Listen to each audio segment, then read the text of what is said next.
Vanessa here.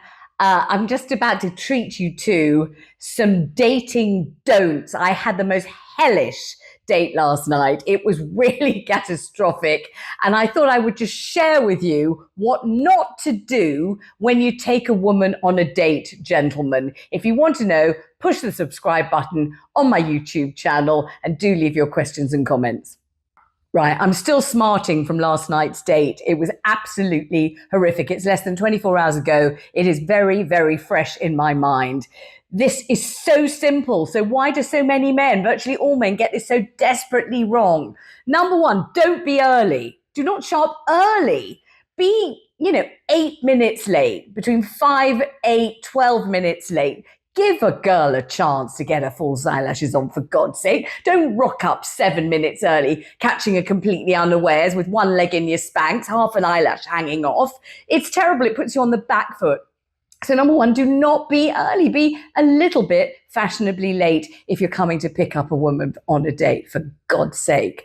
Let's have another drink because I'm still smarting from this. Hang on a minute. Right. Second bit of advice.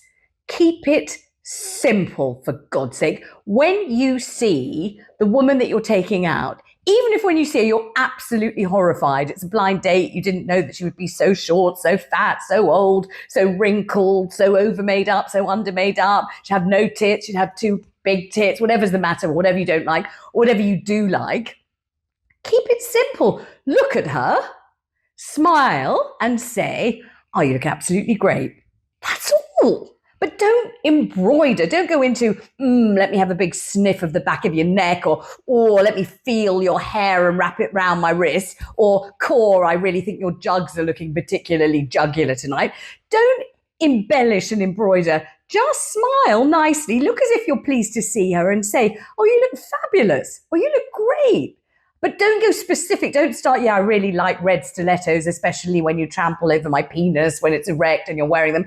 Or I've never liked a woman in anything but latex. Or, gosh, that jumper is a very, very sort of soft, fluffy Angora. Let me stroke it. Not that. Don't do that. Just keep it, for God's sake, nice, positive, and unadorned.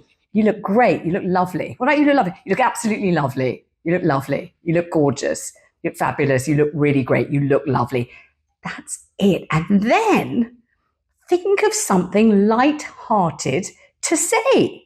Spark up a jolly conversation about something light-hearted. Talk about Christmas music. Talk about, I don't know, some bit of office gossip. Talk about something fun. Talk about something that isn't too personal. Do not do what my date last night did. This is exactly what he said to me. This is less than 24 hours ago. It's very fresh in my mind. This is what he said. Vanessa, what do you think about what's happened to poor Greg Wallace?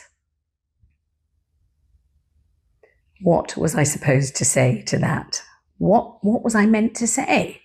I said, poor Greg Wallace?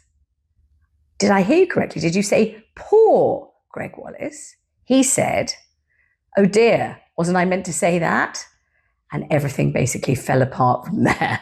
So in other words, think of something sprightly, funny, light-hearted, engaging to talk about. It doesn't have to be heavy. You don't have to go hot and heavy into why are you single, all the terrible things that have happened, your latest operation, because that was his next conversational gambit. He'd been in hospital having some procedure. Do I want to know about a procedure that he's just had? And I got this very strong suspicion it was in his, I think it was some kind of male type procedure that was going on there, but I didn't want to hear the deets of that.